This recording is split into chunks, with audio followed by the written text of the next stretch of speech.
Welcome back to Asta Global News. Today is August 25th, 2025, and the world is full of tension, breakthroughs, and dramatic turns. From Ukraine's battlefield advances and global energy shocks to deadly disease outbreaks and political controversy, let's dive into today's top stories. Ukraine's military announced the recapture of several villages south of Pokrovsk in Donetsk Oblast, marking a symbolic and strategic success 1 year into the renewed phase of fighting. The counteroffensive has been slow and costly, but officials in Kyiv say these gains prove Russia can still be pushed back despite months of stalemate. At the same time, Russia surprised international observers by opening the ports of Mariupol and Berdyansk, occupied cities on the Sea of Azov, to foreign vessels. Analysts believe this is a calculated move. Moscow hopes to demonstrate a sense of normalization in territories it still controls, while also testing global appetite for trade through sanctioned regions. For Ukraine, it's a reminder that the war is as much about economic leverage as territorial lines.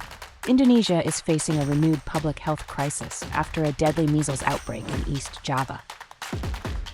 Officials report at least 17 child deaths in Sumeneb Regency, with more than 2,000 suspected cases across the province. In response, the health ministry has launched an emergency vaccination campaign targeting nearly 80,000 children under 6. This outbreak comes at a critical moment. Indonesia had celebrated major progress in eliminating measles just years earlier, but vaccine hesitancy and uneven access, especially in rural communities, have left pockets of vulnerability. Doctors warn that unless vaccination rates are urgently boosted, measles could once again spread nationwide. Global energy markets reacted sharply after Ukrainian drones hit two major Russian refineries, including Ust-Luga near St. Petersburg and the Novoshakhtinsk plant in Rostov Oblast. Brent crude jumped above $67 per barrel, while UI climbed to $63.73. For Europe and Asia, both heavily reliant on imported fuels, the strikes are a reminder of how fragile the energy supply chain remains. The timing is especially sensitive. The Federal Reserve and global central banks are preparing new policy announcements, and oil shocks could complicate inflation forecasts. Meanwhile, defense sector stocks slumped as investors worried peace talks, however fragile, might lower weapons demand. Russian Foreign Minister Sergei Lavrov held a press conference accusing the West of deliberately obstructing peace in Ukraine. He argued that NATO countries have prolonged the war by supplying weapons and blocking reasonable compromises. Lavrov also denied accusations that Russian forces are targeting civilians, despite widespread evidence of strikes on residential areas. Western diplomats dismissed his comments as propaganda aimed at dividing international opinion.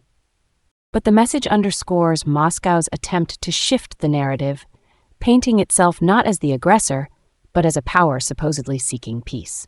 Marking Ukraine's 34th Independence Day, President Volodymyr Zelenskyy addressed the nation with a mix of defiance and hope.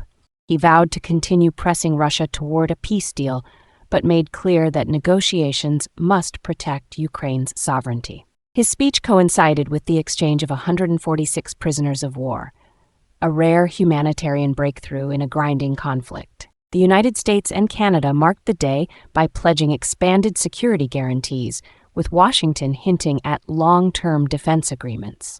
For Ukrainians, Independence Day was both a celebration and a reminder of the immense sacrifices still being made daily. Even as Indonesia battles measles, political anger is boiling.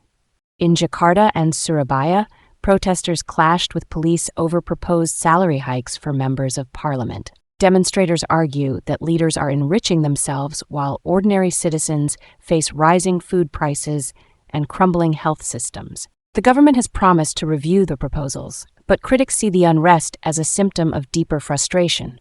The gap between Indonesia's political elite and everyday people continues to widen, fueling mistrust in institutions.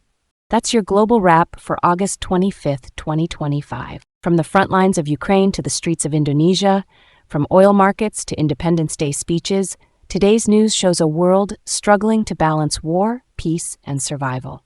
This was Asta Global News. Don't forget to like, share, and subscribe for tomorrow's briefing.